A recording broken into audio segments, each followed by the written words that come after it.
and welcome back to another episode of Beyond the To-Do List. I'm your host, Eric Fisher. This is the show where I talk to the people behind the productivity. This week, I'm excited to share with you a conversation that I had with Grant Sabatier. Grant is from MillennialMoney.com. In this conversation, he shares a little bit about his story and some of the strategies that he uses to make more money in less time and having the right perspective on money, how money has a relationship with time and what the relationship between time and money is. And you may be asking, well, why are you talking about money on a productivity podcast? Well, one, we've done it in the past. And two, I think it's really well summed up in a quote that a friend of mine posted on Facebook a little while ago. And it's not a quote, it's him himself that says it. But he said that money can be stored up and it can be given away all at once or in large sums. Time cannot be stored, cannot be given away all at once. It can only be given in minute sums or minute sums, moment by moment. And there's the rub. We've got money that can be saved up and then used in large sums all at once, and time that cannot be stored up like that and has to be spent minute by minute. And what's the relationship between those two? Well, that's what we're going to get into in this conversation with Grant Sabatier. Well, this week, it is my privilege to welcome to the show Grant Sabatier. Grant, welcome to the show. Hey, glad to be here. So I have not talked about money on this show in a very long time. I think we've touched on it maybe 2, 3, maybe 4 times, but it has been at least 2 years plus. So, you know, when I heard about what you were doing and how you're doing it and what you've got to say, like, I thought, you know what? Money is one of those things that people are like, how does that tie into productivity? Well, I think you've got a unique take, or at least the right take, on how money is a resource and how money and time relate to each other or not. And so I want to get to that. But first, I want you to share a little bit of your story, you know, how you grew up, your relationship with your parents and what they were teaching you about money and that whole mindset and kind of your story moving through that to where you are now.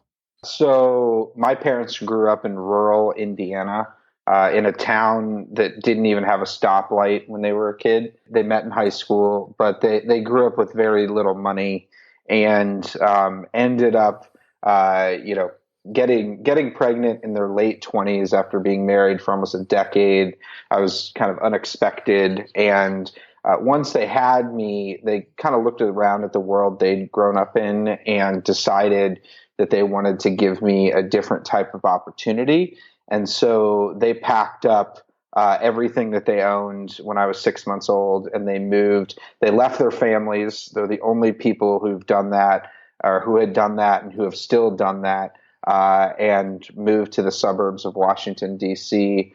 And their first jobs, my mom was a secretary, and my dad actually cleaned the office building at night where my mom was a secretary. So my parents had very little money.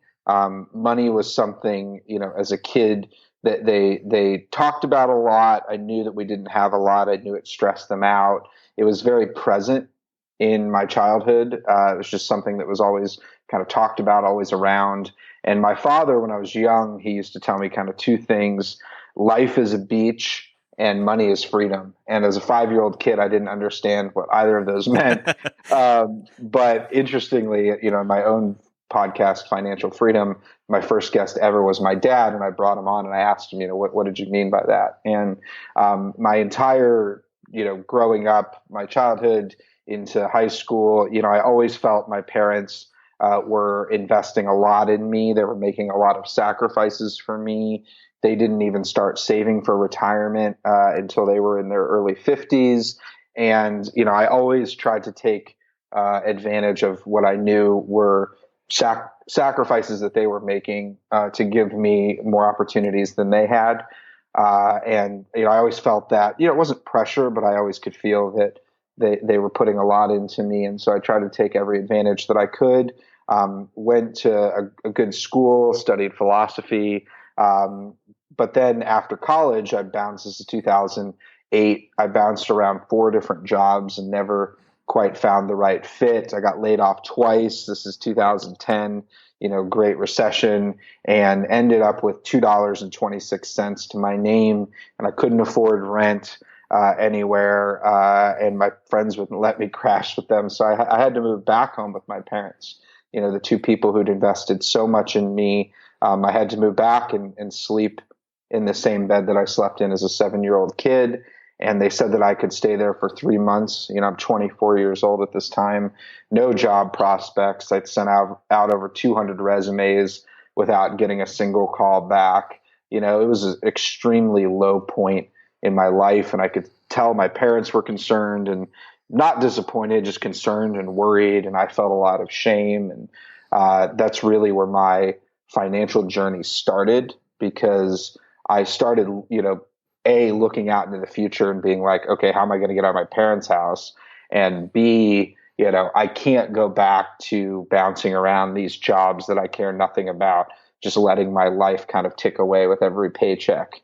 And I started thinking a lot about money, and being the philosophy major that I am, I was just, you know, I just had the simple question of like, you know, what is money? Like, why are my parents still stressed about it? Why are we so obsessed with it? Why do we think it's so complicated? You know, what is it? And I started to unpack money as a human invention, and why do we embed it with so much power and meaning, and what is this thing? And, you know, I could have looked at it from an economics perspective, but I more looked at it from, you know, what I call life energy perspective, which is, you know, I realized in doing this, I made a list of, you know, about the 15 or 20 things that I'd always been told about money. And I went one by one and I was like, is this true? That's how I started my inquiry. And the first one was that money is time and time is money.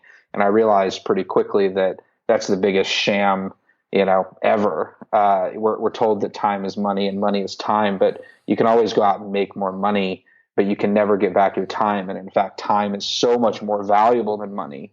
And so whenever you're trading your life energy, whenever you're trading your time for money, you know, is it worth it? And I started to break down, you know, not systematically, but just really thought hard about, here's everything that, you know, I learned, and most of it I figured out was either so old school that it no longer worked, or it was just wrong or damaging.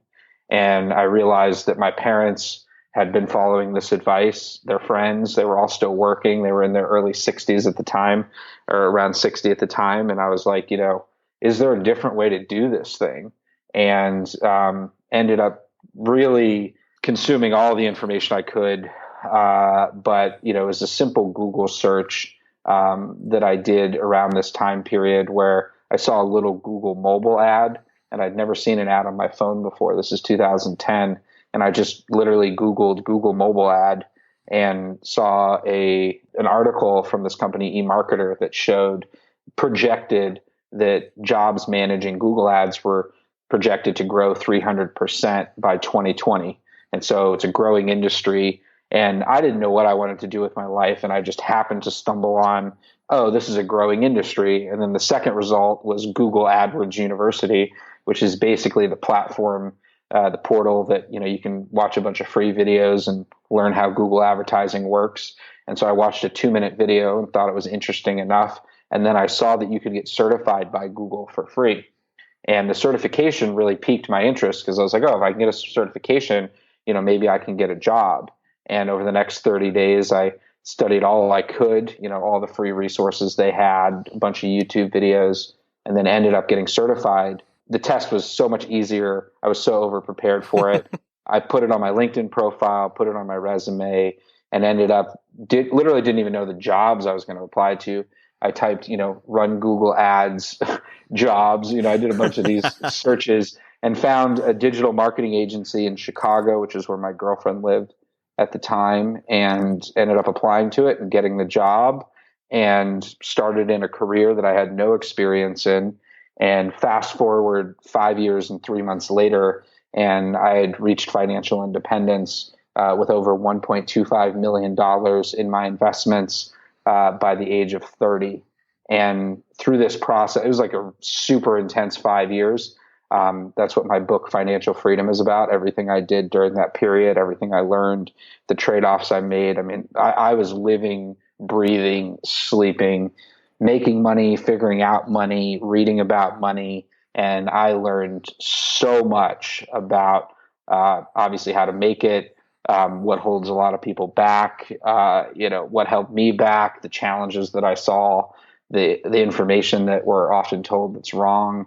And then in 2015, I started writing about what I had done on millennialmoney.com, which is my blog.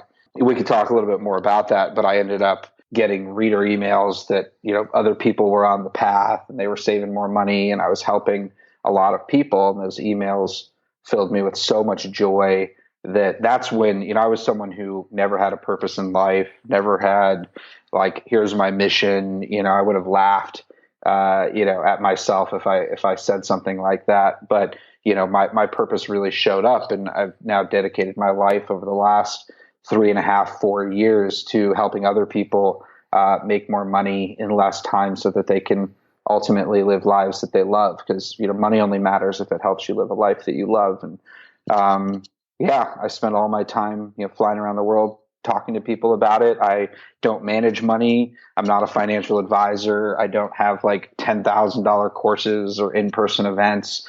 I'm like the everyman out there trying to level the playing field for people who unfortunately mostly get taken advantage of. And I really believe that financial literacy is a human right. And so I'm trying to do everything that I can to get this information out there and help people on their journeys so that they can, not have to worry about money and sleep better at night and, focus on those things that are more important.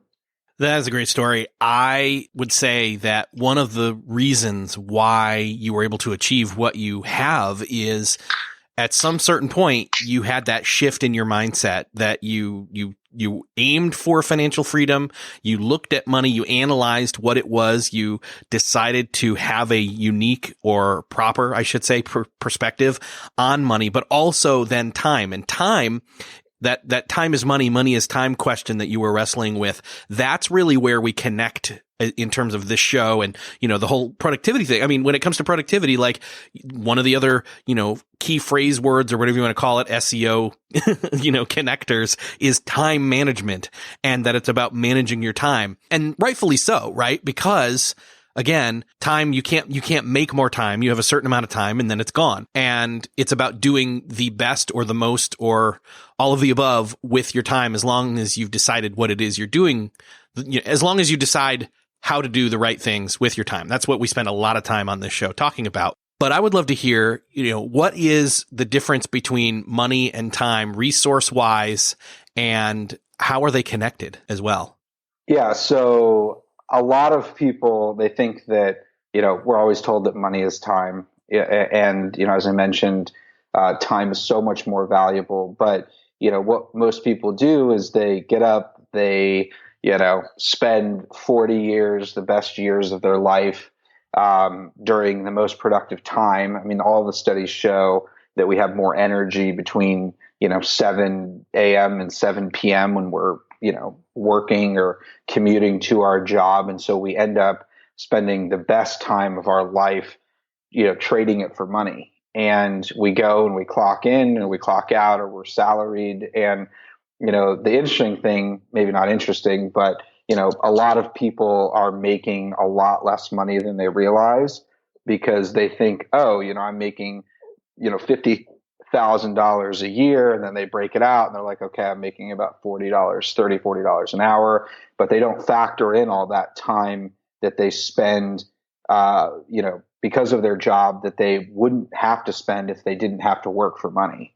You wake up at a certain time, you get ready, you commute. I mean, the average American commutes, almost an hour a day each way. You wouldn't do that if you didn't have to work for money. And then you come home and you're tired, and, the average American watches over 5 hours of television a night because you're trying to decompress at the job that you went to. And you probably, if you didn't have to work, for money, you would spend your time vastly differently. It's one of those things that a lot of people can't even imagine what they would do. But when you factor in all of the time that your full-time job actually takes, and if you travel for work, I did this simple exercise with one of my friends who was a management consultant, and he was making $250,000 a year, great salary, but he had to be on the road like 40 weeks out of the year. And when we actually factored in all the time that he had to travel and be away from home, he had 2 little kids, we figured out that he was making about $30 per hour. And this like blew his mind. This completely blew his mind that he ended up, leaving his job and going and working at a company that paid him significantly less money, but he didn't have to travel. And so I call it the effective hourly rate, which is how much you're actually making per hour after taxes, after you take out all the travel time and all the commuting time, and ended up going up to over $40 an hour. So he's making less money, but his effective hourly rate, so what he's trading his time for, is actually much higher. So that's one of the things a lot of people, and I have a calculator that I built at financialfreedombook.com/tools. You don't even have to buy the book. You can use it, where you can put in how much time you spend commuting each week and how much time you spend doing everything else, and what tax bracket you're in, and it shows you what your tax bracket is if you don't know. And then it actually gives you what you're really making per hour. And then the big question is, it's up to you to determine, is it worth it? At the end of the day, everything in life is about trade-offs. And so if you're making $30 per hour and you're staying late and putting in all this extra time, and that's the challenge too, is, we're always chasing that next thing, but with more money, and more in your next job promotion, often with more money in a promotion come more responsibilities, and you feel like you have to spend even more of your time. And so you make trade-offs that you wouldn't have to make, obviously, if you didn't have to work for money. But there's so many ways to, that's the traditional money-time relationship. You think you have to trade your time for money. Right. But there's so many ways to disrupt that linear relationship. So a simple example is, making sure that you're investing as much money as you can. I mean, the average person in the U.S. only saves about 3% of their income. When you save 3% of your income, you're literally never going to be able to retire. And in the book, I talk a lot about how if you're saving only 3%, you're literally wasting your life. You're wasting your time. But if you invest as much as you can, I mean, last year, Warren Buffett made $1.5 million an hour, even when he was sleeping. He didn't have to, that's just on his investments. He didn't have to trade any of his time for that money. Myself, I made $42 an hour, and nowhere near Warren Buffett, but $42 an hour on my investments, even when I was sleeping. And that's something where I've disrupted. And Warren Buffett, and whenever you're investing as much as you can, because your money is making money, you're no longer having to trade your time for money. And that's just one example. Another example is, launching your own side hustle, where instead of actually doing the work, this is one of the things, a lot of people side hustle, but they're driving for Lyft or for Uber. And when you're driving for Lyft, you can only drive so many hours in the day. It's not like you can drive for 30 hours in a day. We all have the same 24 hours. But, and you can't even set all you can do is drive more. You can't even change your rates. Your rates are set by Uber or set by Lyft. And so you've lost control over your time and how much you're getting paid, which are the two most important variables. But if, for example, say instead of walking dogs for a dog walking company, you start your own. And instead of, I tell everyone they should try to become like the Uber of their life, because Uber, they don't drive cars. All they're doing, they literally don't drive cars. All they're doing is connecting people who need rides with people who will give rides. And so they're a connector between supply and demand. And anyone can be the Uber of their life. So instead of walking dogs yourself, focus your efforts on getting clients, people who need dog walks, and then hire people who will do the dog walking. And all of a sudden, you're no longer trading your own time, you're brokering other people's time. And I have a friend who did this. I talk about it in the book, and he went from walking dogs at like $16 a dog walk to now he makes $250,000 a year, and he works like 10 hours a week. And the only way he's been able to do this is he focuses on getting clients, building relationships, and then he hires his friends who are all students to walk the dogs. And so that's when you've completely disrupted the time-money relationship, and you don't have to do it full time, but that's just one example of many, or two examples of many, where you can disrupt the traditional money-time relationship in your life. I mean, even just investing as early, often, and as much as you can, and getting other people to do the work. I mean, there's so many different ways. Focusing on increasing your effective hourly rate by getting work remote opportunities, and there's I wrote a whole 340 page book about it. You've said it a number of times now, this phrase of not having to work for money. And I believe that's your definition of financial freedom, is if you didn't have to work for money, you could do anything that you want to do. Yeah. So financial freedom is actually, there's 7 levels of it in the book. Financial freedom actually, it's really whatever helps you sleep at night. And so that feeling of being free, how much money do you need to have that feeling? You know, I have one friend who literally travels all over the world and he makes $7,000 a year off his blog, which isn't a lot of money, but it gives him enough to travel around the world and he feels free as a bird. And then I have another friend who's, you know, a junior partner at a law firm who thinks he needs $5 million to be free. And he's always stressed about money. So the more you kind of know yourself, the easier it is to figure out how much money you're going to need to be free. Well, and right there, that's yet another. It's a thing of it's perspective. You can be. It's dependent upon what it is you're wanting to do and how much is actually required to cover, you know, the expenses that would allow you to do that. Yeah, exactly. So the more mindful you are of what really kind of makes you happy in life, and that's the thing. Like the world tells us, you know, or ask us like, how much money do you need to live for the rest of your life? The more important question, and the one you should ask first, is what kind of life do you want to live? What kind of life do I want to live? And then how much money do I need to live that life? Because it's very simple that the more money you spend and the more expensive your life, the more money you're going to need to save and the more you're going to have to work for that money. And it's a trade-off. Like you can buy whatever you want. I don't tell you what to buy or what not to buy or how to spend your money. Just realize that whenever you're buying anything, you're trading your freedom for it. And this is the mind-blowing thing, because for me, I realized that every $100 that I was saving, just $100, I was buying a week of freedom in the future. And I built a calculator so you can do these calculations yourself, you know, on the website, where you can just put in how much money you have saved and what you're thinking about spending, you know, $1,000, $100, and it'll tell you how much freedom that you're trading in the future. And it gets really crazy when you look at something like a $40,000 new car, because say you're making $20 after you do that effective hourly rate calculation, you'll have worked over 2,000 hours to buy that car. And you're thinking like, whoa, I spent an entire year to buy this new car or truck. But that's not it. Like, not only did you spend a year of your life to buy that car or truck, and it might be worth it to you. You might be like, this is totally worth it. I love my car. This is amazing. But if you had invested that $40,000 instead, not only would you not have had to trade a year of your life, but on the flip side, you know, and most people will have to work like an additional 5 to 7 years in the future in order to afford that car. Because if they would have invested the money instead, it would have grown to a point where, you know, like in 30 years, $40,000 is worth over $350,000. So the car actually ends up costing you $350,000 in sort of missed opportunity. If it's worth it to you, great. But when you start looking at money, and this is what I do in the book, when you start thinking about from a mindset perspective, money as units of time and units of freedom, I mean, that was a huge game changer for me. And it is for a lot of people, because you realize like, whoa, I'm making a massive trade-off that, you know, oh, I just thought this was $2,000, but I had to work a month of my life and I'm going to have to work for an extra year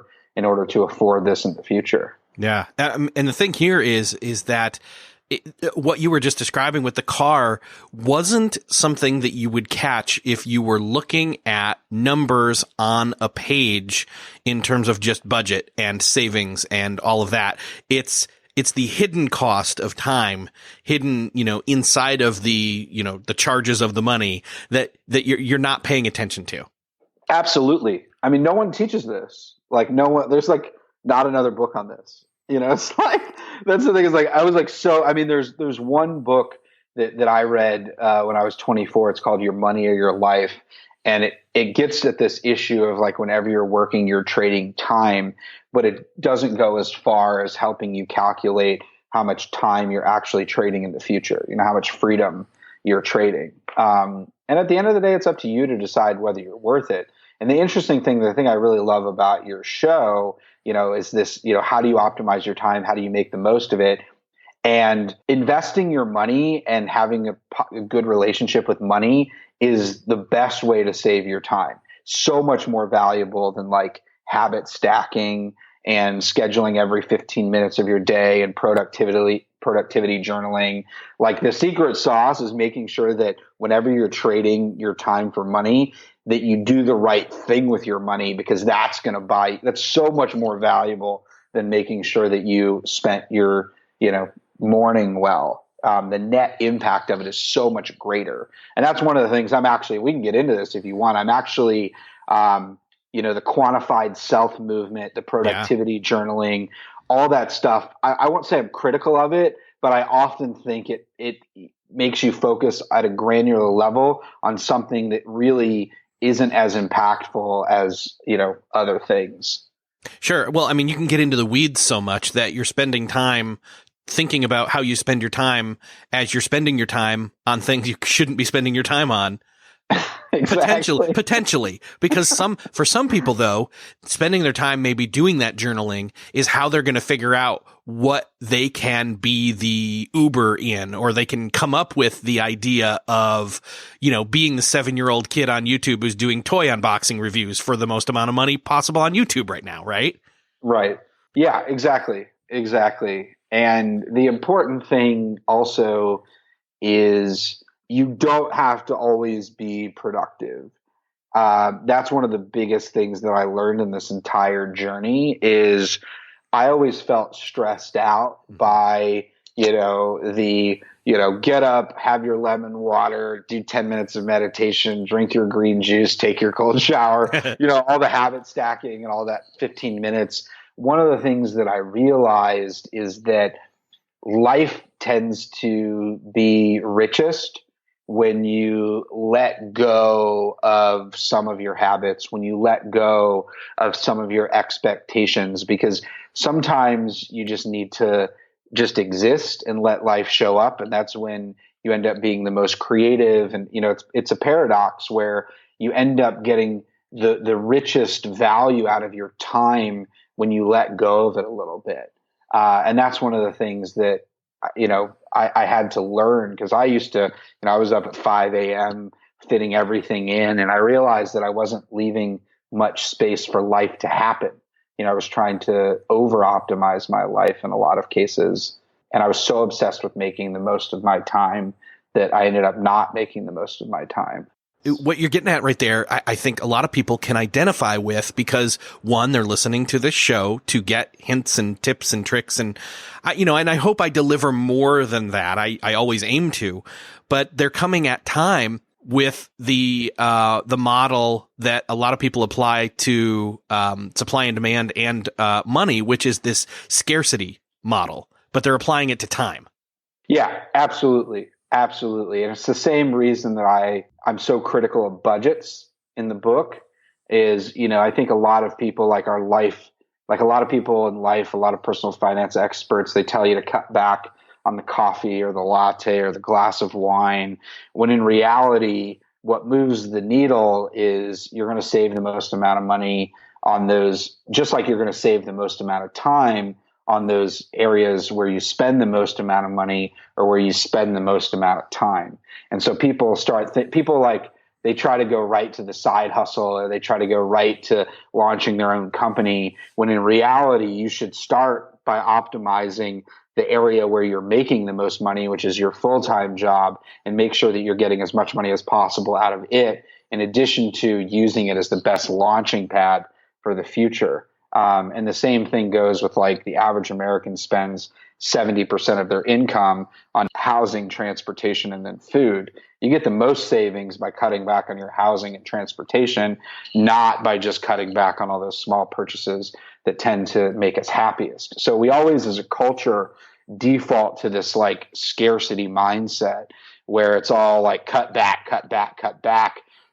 Even now we're so focused on student debt and credit card debt and all this debt. And yes, if you have debt, it sucks. You need to come up with a plan for it. But if you have $30,000 in student loan debt, so many people use that as an anchor or a crutch, or they use it as an excuse to not, they just over focus on it. When if you can go out and get a $30,000 raise, you could pay off that, in a year or two, as opposed to having it stress you out for the next decade. And there's a limit to how much you can cut back in anything. There's a limit to how much you can optimize your time, but there's not a limit to how much money you can make. There's not, it's like we're always so focused as a culture on that scarcity mindset. And the abundance stuff, it can get wishy-washy. You know what I mean? Like, oh, hey, it'll manifest if you believe it. And that's whatever. Some people believe in that. I don't buy into that. But buying into the idea that, like, hey, there's a limit to how much I can optimize. There's not a limit to going out and taking a calculated risk, because that's the thing too. It's like you can almost always go back in life. You can always go back to that job that's stressing you out. But a lot of people, man, it's like when you don't have a lot of money or you're living paycheck to paycheck, the idea of saving $1 million or $5 million, so many people look at that and they either do one of two things. They're like, okay, I'm going to go after it, but I don't know how, or it just paralyzes them. Because this is what happened to me. I was like, I can't even imagine saving $1 million. I was broke with my parents' house. I was like, I can't even imagine saving $1 million. That's so ridiculous. But so many people set that as their only goal, when in reality, if you're living paycheck to paycheck, the first step is to get out of living paycheck to paycheck, because it's kind of like a ladder. Like if you're like at the bottom of a ladder, you can't see over the fence. You don't know what's happening on the other side. You're stressed out. You don't have any perspective. If you're stressed out about your job and you don't like it and you don't know what's going on, it's very hard to get perspective. But just saving like 6 months of expenses and getting out of living paycheck to paycheck, you're just one level up on the ladder, and you're able to get a different perspective and get out of that constriction point. And so focus on just getting to that next level. So many people, it's like they're shooting for the stars and they don't forget that they've got to like put on their seatbelt and learn how to crawl before they can rocket into space. And then the other thing is I see so many people, like they want to create these companies or they want to do all these things in their life, but they don't yet have the skills or the capacity in order to make it happen. Like it's great to shoot for the stars, but it's like so many people come to me and they're like, I've got this app idea and this app idea or this idea, but they don't have basic, they can't build a website. They don't even have basic coding skills. And you have to set your short-term goals to align with your current experience level. Like it has to build. You can't just go out and do just like incredible things immediately. And that's one of the things a lot of people try to put the cart before the horse. And you should align your short-term goals based on your capacity, and then keep increasing your skills and your capacity, as opposed to just like so many people like shoot for the stars. It's like trying to make you're like LeBron James. LeBron James can make like a full court basketball shot. And you have people like throwing these Hail Marys trying to make full court basketball shots when they haven't even learned to do the layup yet. Everything in life has to build. And so many people just try to jump too fast, too far, too soon, without putting in the work. Yeah, it becomes daunting. I had somebody recently who asked me, they emailed the show and they said, I hear a lot of people talk about productivity, but I have a question, if, and this fits with our conversation, they literally said the words, how can I be productive if I am poor? This is something that nobody out there is talking about. They were basically saying, do I need, how can I afford any of the this or that or whatever to make me productive? And my initial thought was, you don't need any of that stuff. Like you can become, quote, more productive without having to spend any money. You can literally pay attention to the right things. You can, spend your time more wisely on more important things like we've been talking about here. But I think part of what they're hung up on is that word poor and feeling as if they're stuck in a situation. And what you were just saying was that whole, the rungs on the ladder thing. I think they need to, and you can correct me and give more insight here, but I think they need to analyze their actual situation a little bit more and decide, you feel stuck. Why is that? Where are you wanting to go? And is it some daunting task, or can we maybe, scale back and do like what you were talking about, which is get out of the paycheck to paycheck to then what's the next level and so forth? Exactly. I mean, most people, I've had the opportunity to chat with, tens of thousands of people who feel stuck.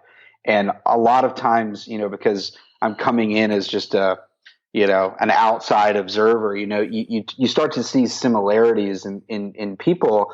And a lot of people are like 2 or 3 steps away from a life that they'd really love, just 2 or 3. And usually two of those steps are money related.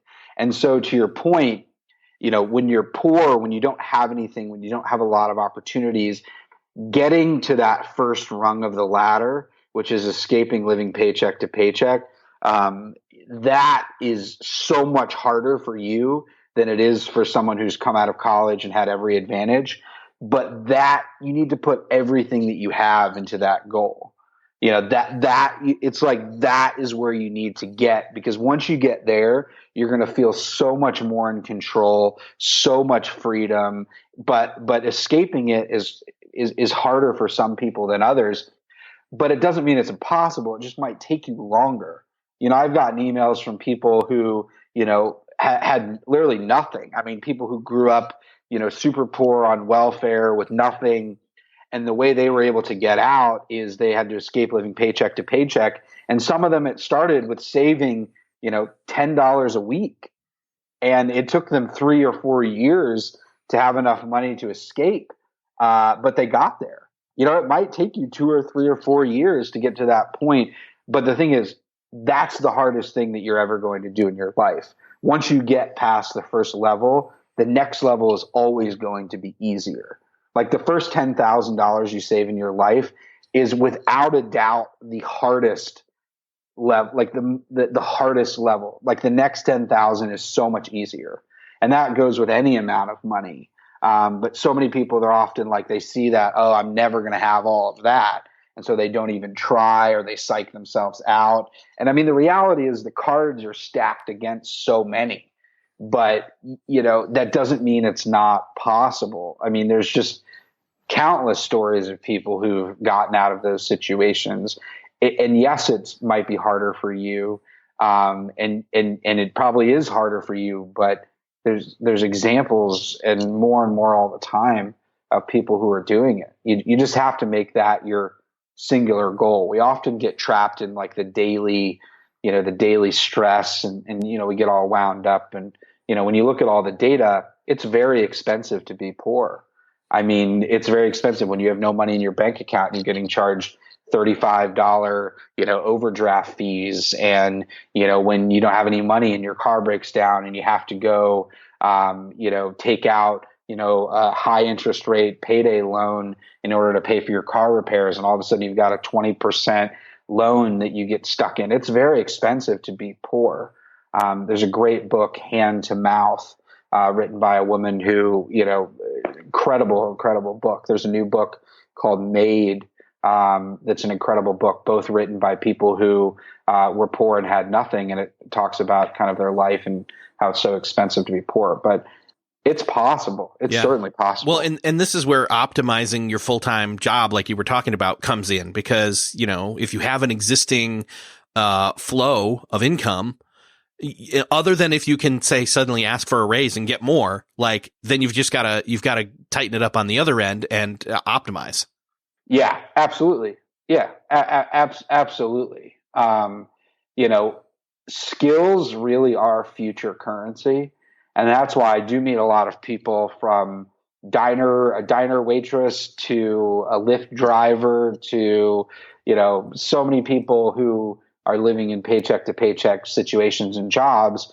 Very hard to get ahead in those types of jobs unless you're saving as much as you can, even if it's $10 a week or $10 a month, but the math isn't on your side.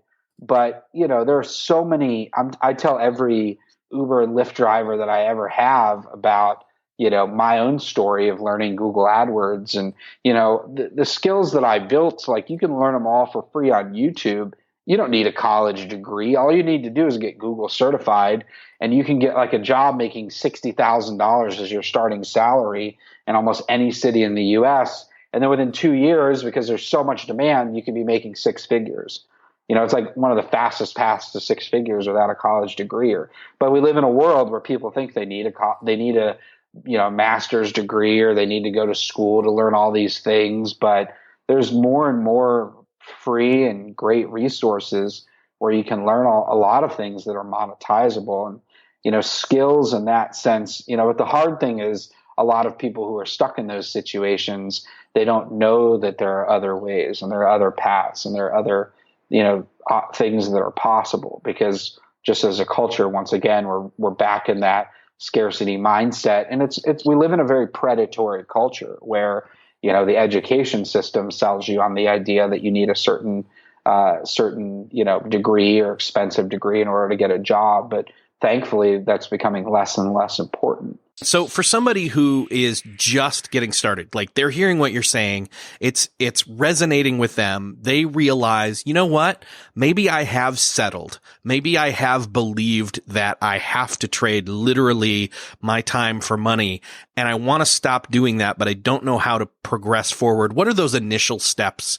I know we've kind of touched on it a little bit here, but what are those initial steps in terms of getting rid of what's blocking you? Do you need to sit down and do like a brain dump and just write down, all right, here's my job, here's what I make, and so on and so forth? Yeah. So the first step of financial freedom is clarity.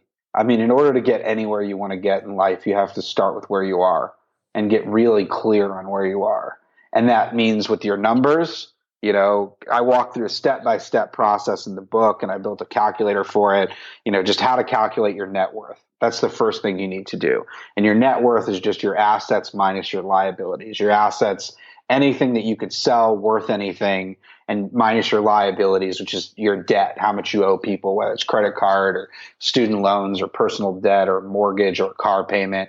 And then you minus that from what you have of value, and you get your net worth. Most people who do this, when I first did this, it was negative $22,000. If you're just starting out, your net worth might be negative. Most people's are negative. That's okay. So many people start from that point, but you just have to be honest with yourself about where you're at with your money. And it's very, very easy to calculate this. I walk through it in the book. The other thing that you need to get clarity on is your life. And so many people, if you truly stop right now and you look around at your life and, maybe you have a partner or a wife or a husband, that you really love. Maybe you have kids that you really love. Maybe you've got great friends and you live in a great community, and your job, you like the people you work with. Maybe you're not making as much money as you want. Maybe your boss stresses you out, but by and large, you love your life. And that's one of those things. There's a lot of people out there, because this is the thing. Life is always more important than money. There are a lot of people out there that were naturally wired to chase that next thing, whether it's the job promotion or the $1 million or, the grass is always greener somewhere else. But so many people, even when they're not making a lot of money, have already won the game, and so really looking at your life and being like, why do I even want more money? Yeah. Is it so I can spend more time with my kids? Like what's even driving me here? Because you might have already won the game. And then realizing that like maybe money is not that important to me, and maybe I should actually take a part-time job so I can pick my kid up at the bus stop. Or when I did this, Eric, like I went systematically step by step through a list of those things that made me happiest. And often the things like walking my dog in the park, listening to my record collection, playing music with my friends, playing basketball with my friends, the things that I actually enjoy in life, most of them are either pretty inexpensive or free. And so I need a lot less money to live a life that I love, because I know what I love. I've taken the time to walk through that and figure it out. And so I encourage people to do that. But if on the flip side, you look at your life and you're like, gosh, I got to get out of where I'm living. I got to move to a different place. I've got to do, I'm pretty stressed out. Maybe my relationships aren't what I want. Getting that clarity and being honest with yourself, and then realizing that money is a path to freedom. And so you can get out of that stuck situation that you're in by first getting clarity. Okay, here's where I'm at, even if it's not a great picture, even if it's negative net worth. And then the next step is, what is my escape plan? And your escape plan is getting enough money so you can get out of that stuck situation. whether it's quitting the job with the toxic boss or moving to a different city or moving out of your parents' house. Like, I was stuck in, all these things. It's like money is that path to freedom, but you got to get clear where you're at and then make a plan just to get 6 months of expenses to buy yourself the second level of financial freedom I call breathing room. You just got to get some breathing room in your life, and money can give you that. And then once you get the breathing room, you can look around at your life again and be like, okay, I'm going to get out of this toxic boss situation. I'm going to build some new skills. I'm going to move to a different city. I'm going to get rid of this toxic relationship, whatever it is that you feel is holding you back. You got to get some breathing room, because when you're just always stuck, and most people are always just stuck, and then when you're stuck, it feeds itself. And so those are the first two things that I recommend that everyone do, and maybe realize that you've already won the game and that you need less money than you think, and you're a lot closer to a life that you love, or maybe you already have that life and you just haven't seen it in that right light. Yeah, man. And those are great steps.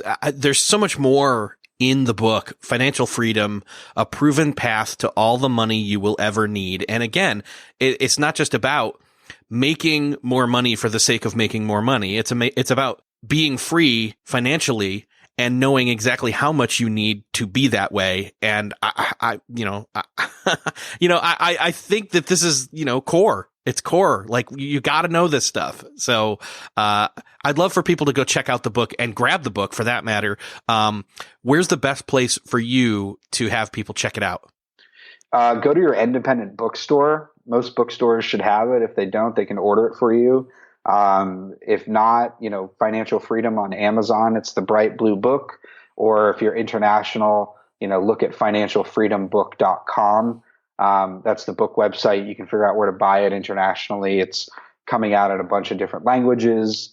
Or check out your local library, because a lot of libraries are backlogged, and so they're a wait list. But, if your library doesn't have it, just ask them to order it for you. Most libraries, want to make you happy and will be excited to order the book for you, and then you can read it for free. That's awesome. Yeah, there's another way to optimize your full-time job, is to read the book for free. Oh yeah. Read the book for free, share it with your friends. I mean, it's the thing is, man, like this is one of the funny things. It's like, even selling books, it's like with Penguin Random House, you make like $1 or $2 per book. You know what I mean? You don't write books to make money. It's like, it's one of those things where I just wanted to get it as many hands as possible to level the playing field, because it's never been easier in history to make money, hands down. Like, our grandparents would literally look at the age we're living in. 100 years ago, people would look at the time we're living in and just see nothing but opportunity. And that's one of those things you have to realize. It's never been easier in history to reach financial independence, to live a life you love. The problem is the rule book that we're given, in school, or often from our parents. Even though people tend to mean well, it's just outdated. It just doesn't work. And so I tried to write a new rule book, and it's working. I mean, it's one of those things. I was able to do it. There's a bunch of people in the book who were able to do it. And the thing is, I'm a really hardcore example. That's an important thing to note. Yep. Like, I am the exception to the rule. Like, I don't even recommend doing what I did. But the thing is, even doing like 2 of the 800 steps in the book, it can change your life. Yeah. It's all about it. Yeah. And you being an extreme case just proves that it can be done. And even to the scale that you did it, again, isn't necessarily what everybody has to do to live the life they want. So, man, great book. Everybody's got to go get it. Grant, thanks for being here. Again, what's the website for people to go check out the calculator and stuff too? I'll link all this up. Yeah, financialfreedombook.com/tools.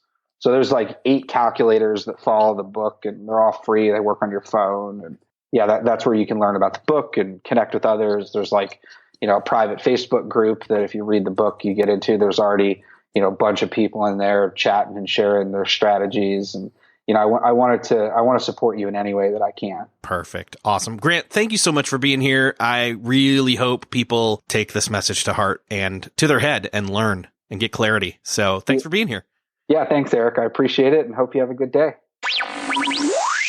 Well, that's another episode crossed off your podcast episode listening to-do list. I hope that you enjoyed this conversation. I hope that you got something out of this conversation and the wisdom from Grant. I am curious about what your perspective on money is. Did this conversation do anything to spark any ideas, new ideas, or reconsiderations in terms of the way that you look at money, the way that you look at money as a resource, the way that you look at money and its relationship to time? Time being one of the main resources that we talk about on this show. I know for me it did. I'm not going to go into that right now. I think I'll save that for a future episode. But I will say this, it was thought-provoking, especially listening back through it, not in the moment. So, I didn't get to do that while I was having the conversation originally, but I did afterwards. So, but again, I hope you enjoyed this conversation. And if you did, you probably know of somebody else who would as well. And I'd love for you to share this conversation with them. And to do that, it's easy. All you need to do is go over to beyondthetodolist.com/272. That's where you'll find the share buttons to send this out, share it by a tweet,